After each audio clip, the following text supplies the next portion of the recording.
충격적인 통계입니다. 이제 대한민국은 평균 기대 수명 83.2세, 세계에서 5번째로 오래 사는 나라가 됐습니다. 불과 반세기 전만 해도 50살을 넘기면 장수했다는 말을 들었는데 지금은 여든이 넘도록 건강하게 일하는 어르신들이 늘고 있죠. 의사도 병원도 부족했던 시절이 있었습니다. 그런데 어떻게 한국은 세계가 배우는 건강 선진국이 되었을까요? 어떻게 가난한 나라가 이토록 빠른 시간 안에 국민의 생명을 지키는 나라로 변했을까요? 그 답은 돈이 아니라 사람이었습니다. 그리고 오늘 우리는 그 믿기 어려운 여정을 함께 따라가 보려 합니다. 세계가 놀란 건강의 기적. 그 시작은 바로 대한민국이었습니다. 시작하기 전 좋아요와 구독 버튼을 꼭 한번 눌러주신다면 영상 제작에 큰 힘이 됩니다.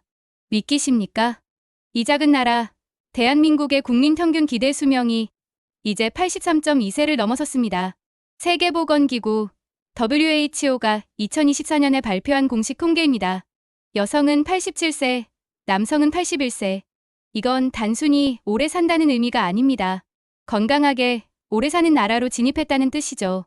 불과 반세기 전만 해도 한국은 의료 빈곤국이었습니다.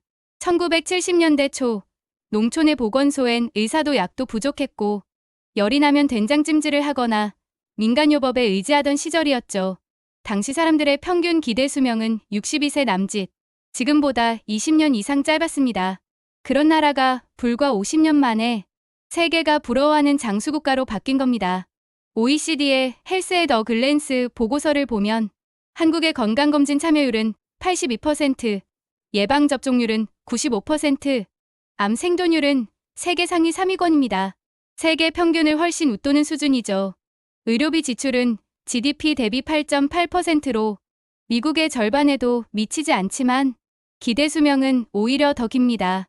이건 돈이 아니라 시스템과 신뢰의 승리입니다. 전문가들은 한국의 의료체계를 이렇게 평가합니다. 가장 적은 비용으로 가장 건강한 국민을 만들어낸 나라. OECD 38개 회원국 중에서도 한국은 의료 효율성, 접근성, 그리고 예방 시스템 면에서 최상위권을 차지하고 있습니다. 이 모든 건 우연이 아닙니다.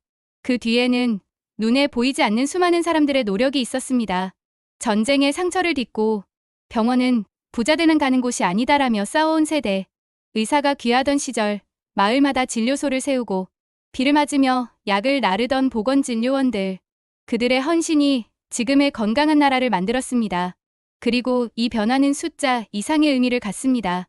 한국의 장수는 단순한 생존이 아니라 문화의 결과입니다. 어릴 때부터 학교에서 배운 손 씻기, 구강검진, 체육 시간의 체력장, 젊은 세대의 규칙적인 식습관과 노년층의 건강검진 참여율, 모두가 함께 만든 생활 속 건강문화죠. 세계보건기구는 한국의 사례를 국가적 건강문화의 성공 모델로 소개했습니다. CNN 역시 한국은 경제력보다 건강 수준으로 세계를 놀라게 한 나라라고 평가했죠. 불과 한 세대 전만 해도 가난한 농업국가로 불리던 나라가 이젠 의료 접근성 세계 1위, 국민 신뢰도 최고 수준의 의료 시스템을 가진 나라가 된 겁니다. 하지만 이 이야기는 아직 시작에 불과합니다. 이 놀라운 변화의 뿌리에는 흙먼지 날리던 시골의 작은 보건소와 그곳에서 국민의 생명을 지키던 이름 없는 사람들의 이야기가 있습니다. 그들이 바로 오늘의 한국 건강 신화를 만든 주인공입니다. 그 시절 한국의 의료 현실은 참혹했습니다. 1970년대 초 전국의 시골 마을에는 의사보다 약방이 더 많았고 약방보다 미신이 더 많았죠. 아이가 열이 나면 어머니는 이불을 덮고 땀을 빼게 했고 허리가 아프면 부적을 붙이거나 민간요법을 썼습니다. 병을 고치는 방법보다 견디는 법을 먼저 배워야 했던 시절이었습니다. 그런데 그 절망의 시대에 한 줄기 희망이 생겼습니다. 정부가 새마을운동과 함께 내놓은 보건진료원 제도였죠. 한 마을마다 한 명의 보건진료원을 두어 기초진료와 예방교육을 담당하게 했습니다. 그들은 정식 의사도 간호사도 아니었지만 마을 사람들에게는 생명의 손길이었습니다. 낡은 가방 속엔 체온계 하나와 소독약, 그리고 비타민 몇 알이 전부였지만 그들은 그 가방을 들고 산을 넘었습니다. 비가 오면 우비 대신 비닐봉지를 쓰고 밤엔 손전등을 비춰가며 환자를 찾아갔죠. 괜찮아요. 이 약 드시고 내일 꼭 다시 봬요. 그 짧은 한마디가 시골 사람들에게는 가장 따뜻한 위로였습니다. 보건진료원들은 단순히 병을 치료한 게 아니었습니다. 그들은 마을의 위생을 가르치고 아이들에게 손 씻는 법을 알려줬습니다. 학교를 찾아가 칫솔질을 가르치고 임산부에게 태아 건강을 챙기는 법을 전했습니다. 그 작은 교육이 마을을 바꾸었고 그 마을들이 모여 오늘의 국가 시스템이 됐습니다. 1970년대 후반 전국 2000여 개의 마을에서 보건진료원이 활동했습니다. 그중엔 전쟁 후 남편을 잃고 홀로 아이를 키우던 여성도 있었고 교사 출신도 간호조무사 출신도 있었죠. 그들은 모두 누군가의 생명을 지키겠다는 마음 하나로 일했습니다. 당시 한 진료원이 남긴 일기에는 이런 구절이 남아 있습니다. 아픈 이를 보면 무섭지만 그냥 지나칠 수 없다. 나라도 가서 손을 잡아야 한다. 그 한 줄의 다짐이 오늘날 대한민국 보건의 출발점이 되었습니다. 그 시절의 보건소는 단순한 의료시설이 아니었습니다. 그곳은 마을의 사랑방이었고 사람들이 서로의 안부를 묻는 희망의 공간이었습니다. 주민들은 진료원에게 건강을 맡겼고 진료원은 주민들에게 신뢰를 배웠습니다. 그 관계가 오늘날 한국 의료의 신뢰의 뿌리가 된 겁니다. 이처럼 한국의 보건정책은 의료기술보다 사람에서 출발했습니다. 당시엔 돈도 장비도 부족했지만 누군가의 생명을 지키겠다는 의지만큼은 넘쳐났습니다. 그리고 그 의지가 1980년대에 들어 전 국민건강보험 제도로 이어지게 됩니다. 보건진료원들이 마을을 돌며 흙먼지를 일으키던 그 시절, 정부는 더 큰 꿈을 품었습니다. 이제는 도시와 시골, 부자와 가난한 사람 모두가 똑같이 치료받을 수 있는 나라를 만들자. 그 결심이 대한민국 의료사에서 가장 혁명적인 제도를 낳았습니다. 바로 전 국민건강보험 제도입니다. 1977년 먼저 500명 이상 사업장을 대상으로 시범 실시가 시작됐습니다. 당시만 해도 직장인만 가입할 수 있었고 농민과 자영업자는 여전히 의료 사각지대에 있었습니다. 하지만 정부는 포기하지 않았죠.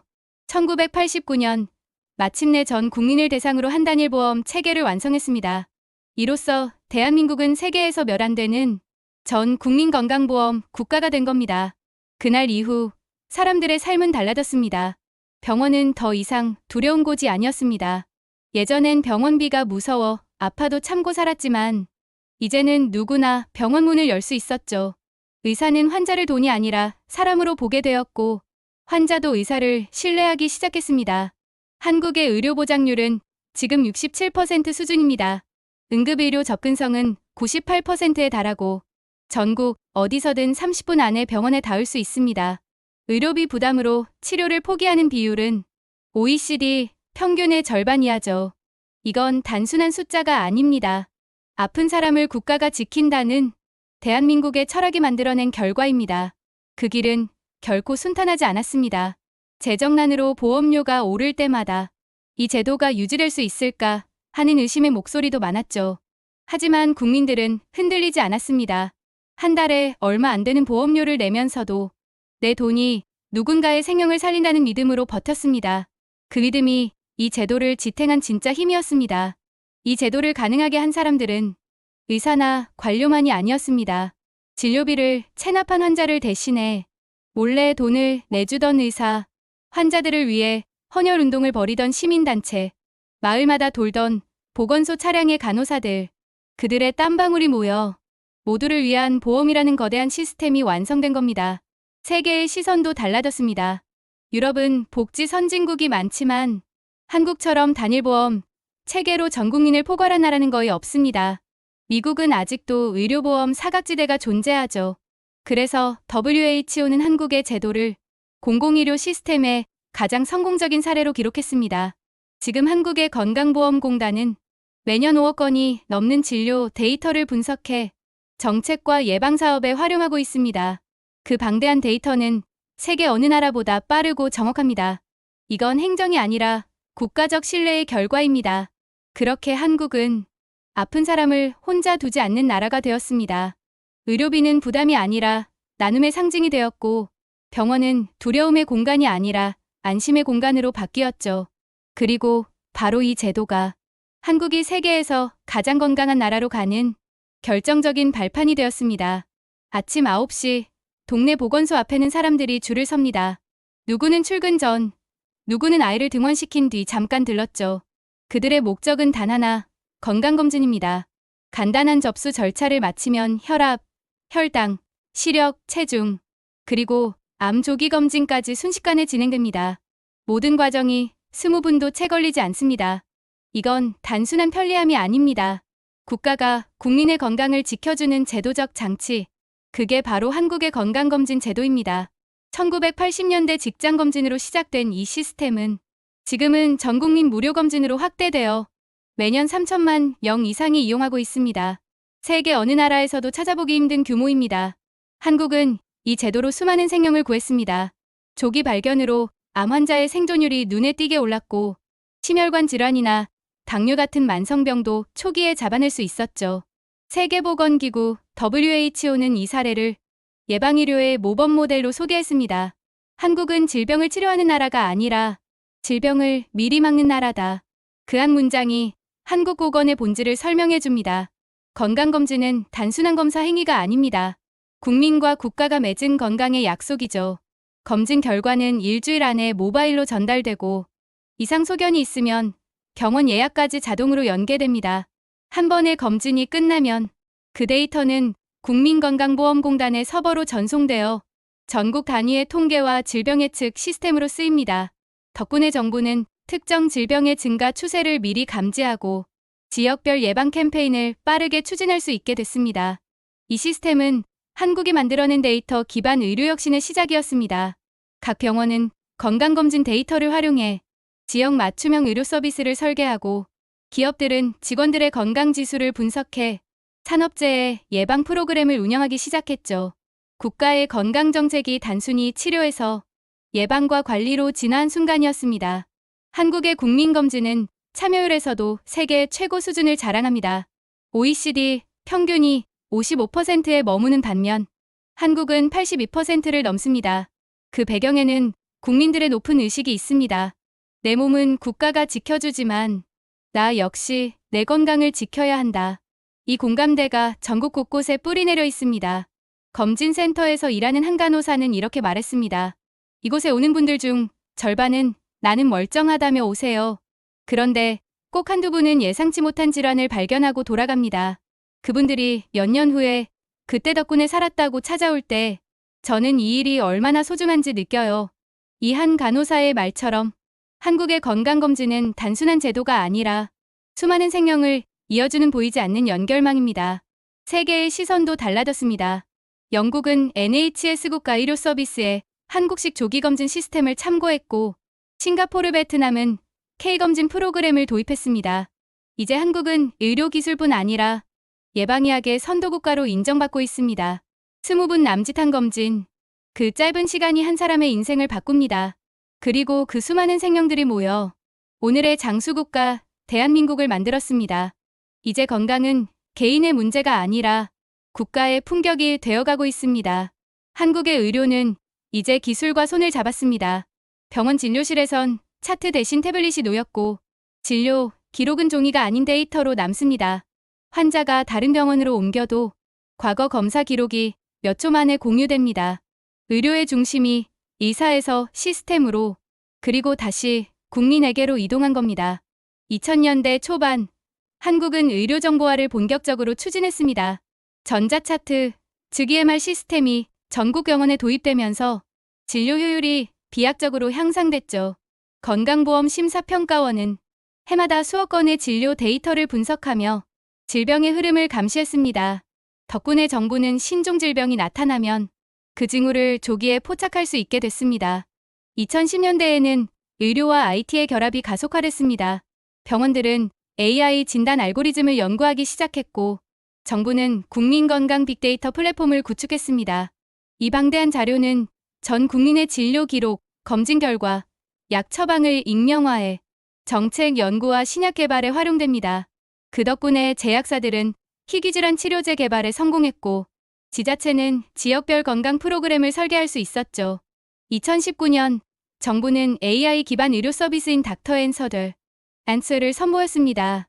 국내 26개 의료기관과 연구소가 협력해 만든 이 시스템은 의사의 진단 정확도를 90% 이상 끌어올렸습니다. 심장질환, 치매, 암 등 8대 질병의 조기 진단을 돕는 기술이죠. 2025년까지 전국 50개 병원으로 확대될 예정입니다. 이제 사람들은 스마트워치로 심박수를 확인하고 휴대폰 앱으로 혈압과 혈당을 기록합니다. 의사는 환자의 데이터를 실시간으로 모니터링하고 이상 징후가 감지되면 즉시 알림을 받습니다. 과거에는 정기검진 때만 확인하던 건강이 이젠 하루하루 실시간으로 관리되는 시대가 온 겁니다. 이 모든 변화의 중심에는 신뢰가 있습니다. 한국은 세계에서 가장 빠르게 디지털화를 이뤘지만 단 한 번도 개인 의료정보 유출로 큰 혼란을 겪지 않았습니다. 국민들이 국가 시스템을 믿었기 때문입니다. 정부는 데이터 보안 표준을 강화했고 병원과 IT 기업은 개인정보 보호 기술을 공동 개발했습니다. 기술보다 사람을 먼저 생각한 덕분이었죠. 외국 언론은 이런 한국의 시스템을 데이터 민주주의라 부릅니다. 기술이 사람을 지배하는 것이 아니라 사람이 기술을 통해 더 건강해지는 구조이기 때문입니다. 이건 단순한 혁신이 아닙니다. 인간 중심의 디지털 헬스케어라는 새로운 철학입니다. 한 서울대 교수는 인터뷰에서 이렇게 말했습니다. K-헬스의 본질은 기술이 아닙니다. 서로의 건강을 함께 지키는 사회적 합의죠. 그 말처럼 한국의 의료는 AI와 데이터가 중심이 아니라 국민의 신뢰라는 보이지 않는 에너지로 돌아갑니다. 그 믿음 위에 세워진 기술은 이제 세계의 교과서가 되고 있습니다. 2020년 초 전 세계가 멈췄습니다.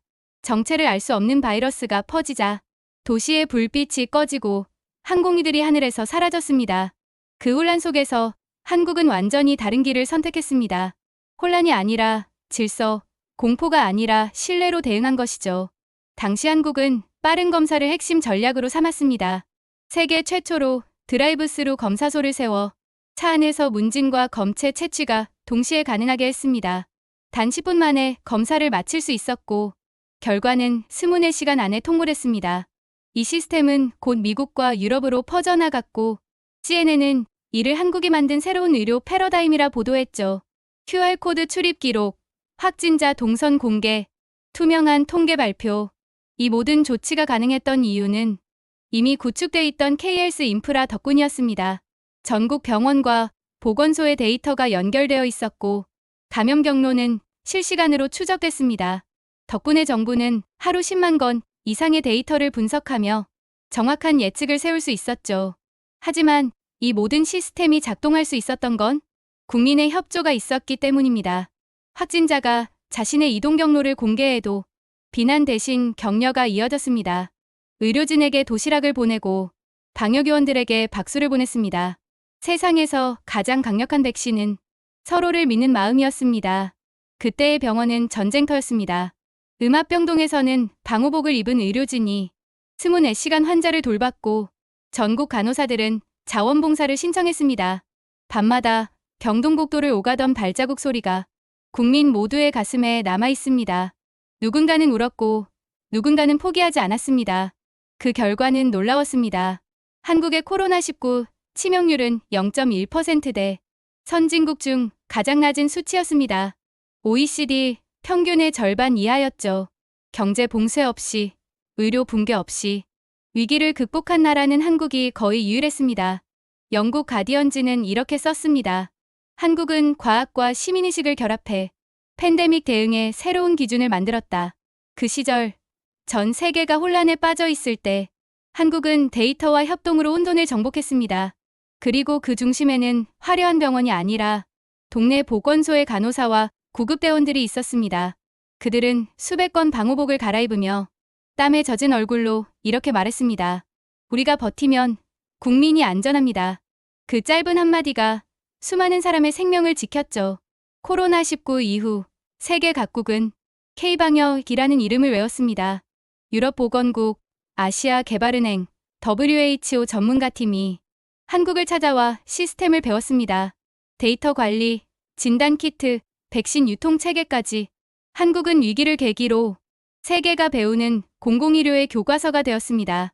이 경험은 한국의 의료 시스템이 단순히 기술적 우수성을 넘어 위기에도 무너지지 않는 국가 신뢰의 힘임을 보여줬습니다. 그리고 그 믿음이 이후 세계가 K-헬스를 바라보는 시선을 완전히 바꿔놓았습니다. 코로나19가 지나간 뒤 전 세계 보건당국의 관심은 한 곳으로 쏠렸습니다. 어떻게 한국은 혼란 없이 의료 시스템을 유지할 수 있었을까? 그 질문 하나가 세계 각국의 행정가와 의사들을 서울로 향하게 만들었습니다. 베트남, 인도네시아, 태국, 필리핀, 아시아 각국의 보건부 관계자들이 서울 여의도의 국민건강보험공단을 방문했습니다. 그들은 한국의 보험체계, 건강검진 데이터, 그리고 병원 간 네트워크를 유심히 살폈습니다. 이런 시스템이 어떻게 가능했냐는 물음에 한국 관계자는 이렇게 대답했습니다.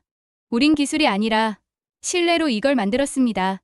이후 각국은 한국형 건강보험 모델을 벤치마킹하기 시작했습니다. 베트남은 2023년부터 KLS 시범 사업을 도입해 공공병원의 데이터 시스템을 구축했고, 캄보디아는 한국 의료진과 협력해 국가검진 프로그램을 시작했습니다. 아프리카 루안다에서는 한국형 보건소 시스템이 정착하며 의료 사각지대가 크게 줄었습니다. 서울대병원과 세브란스병원은 현지 의사들을 초청해 교육을 진행했습니다. MRI 판독, 원격 진료, 환자 상담 기술까지 모두 한국의 경험을 토대로 가르쳤죠. 의료진들은 말했습니다. 한국의 의사들은 환자를 데이터로 보지 않습니다. 사람으로 봅니다. 이런 변화는 단순한 의학 전파가 아닙니다. 한국의 의료 철학이 세계로 퍼지고 있는 겁니다.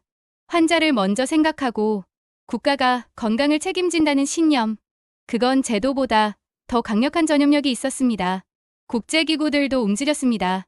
세계은행은 2024년 보고서에서 한국의 보건정책을 개도국 의료개혁의 모범 사례로 명시했습니다.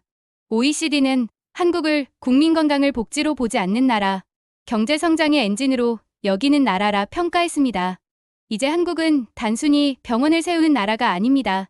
건강 시스템을 수출하는 나라가 됐습니다. 의료기기, 진단키트, 전자차트 기술, 그리고 건강보험, 관리 시스템까지 모두가 KLS 브랜드로 불리며 세계에 퍼져나갔습니다. 그 중심에는 보이지 않는 자부심이 있습니다. 한국은 한때 국제 원조를 받던 나라였지만 이제는 의료기술과 제도로 다른 나라를 돕습니다. 그 변화의 상징은 에티오피아의 수도 아디스아바바에 세워진 한국형 병원 코이카 메디컬 센터입니다. 그곳에서는 한국에서 연수받은 간호사들이 현지 환자들을 치료하며 이렇게 말합니다. 우린 한국에서 배운 대로 환자를 가족처럼 돌봅니다. 그 말 한마디가 한국의 의료가 지향하는 모든 것을 보여줍니다. 기술이 아니라 사람, 이익이 아니라 생명. 그 단순하고도 깊은 철학 말입니다. 세계의 의료 리더들은 이제 말합니다. 한국은 단순한 경제 기적의 나라가 아니다. 건강의 기적으로 세상을 바꾼 나라다. 그리고 이 놀라운 여정의 끝에는 아직 한 문장이 남아 있습니다. 한국의 다음 목표는 오래 사는 나라가 아니라 함께 건강하게 사는 나라가 되는 것이다. 오늘의 한국은 세계 어디에 내놓아도 부끄럽지 않은 건강 강국이 되었습니다. 통계가 그걸 말해줍니다. OECD 국가 가운데 기대 수명 5위, 의료 접근성 1위, 예방의료 시스템 효율성 1위.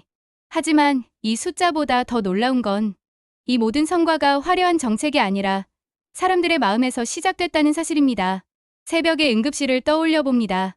하얀 방호복에 땀을 흘리며 환자를 돌보는 간호사, 진료를 마친 뒤에도 새벽 차트를 정리하는 젊은 의사, 보건소 앞 의자에 앉아 주민들에게 혈압을 재주는 진료원. 그들의 작은 손길이 이 나라의 평균 수명을 늘려왔습니다. 건강의 기적은 거대한 연구소가 아니라 이름 없는 사람들의 손끝에서 피어났던 겁니다. 그리고 그 마음은 세대를 넘어 이어지고 있습니다. 예전엔 보건소에 의사를 기다리던 노인들이 이젠 손주에게 건강검진을 권합니다. 병은 빨리 찾는 게 약이다라는 말이 가정의 가장 자연스러운 대화가 되었죠. 한국의 건강 문화는 의무가 아니라 생활 습관이 되었습니다. 학교에서는 손 씻기와 구강교육이 일상이 되었고, 회사에서는 정기검진이 복지의 기본이 됐습니다. 건강은 어느새 국민의 자존심이 되었습니다. 그 덕분에 한국은 단순히 오래 사는 나라를 넘어 함께 건강하게 사는 나라로 나아가고 있습니다. 질병을 숨기던 사회에서 이젠 서로의 건강을 챙기는 사회로 바뀐 것이죠. 마을에서는 치매 예방 운동이, 지자체마다 걷기 챌린지와 금연 캠페인이 이어지고 있습니다. 국가의 건강정책은 이제 병원안이 아니라 길거리와 마을회관, 그리고 사람들의 일상 속으로 들어왔습니다. 이 변화는 한국의 철학을 보여줍니다. 건강은 개인의 책임이 아니라 공동체의 약속이다. 그 약속은 지금도 지켜지고 있습니다. 의료진의 헌신, 국민의 참여, 그리고 정부의 신뢰가 하나로 이어지며 한국은 전 세계가 배우는 공공의료의 모델로 자리 잡았습니다. UN 개발계획 UNDP은 보고서에서 이렇게 적었습니다. 한국은 경제개발을 넘어 인간의 존엄을 지켜낸 나라다. 그 존엄의 중심에는 바로 건강이 있습니다. 건강은 인간의 가장 기본적인 권리이자 한 나라의 품격을 결정짓는 기준이 되었습니다.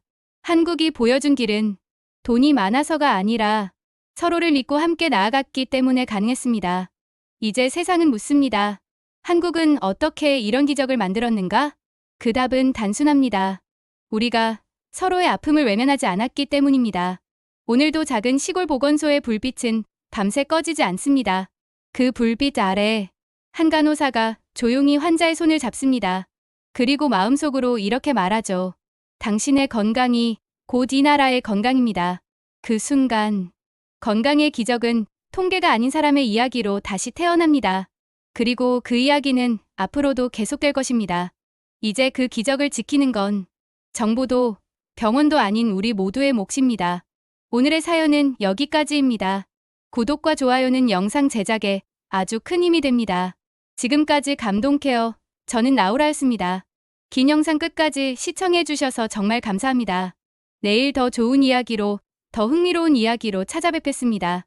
감사합니다.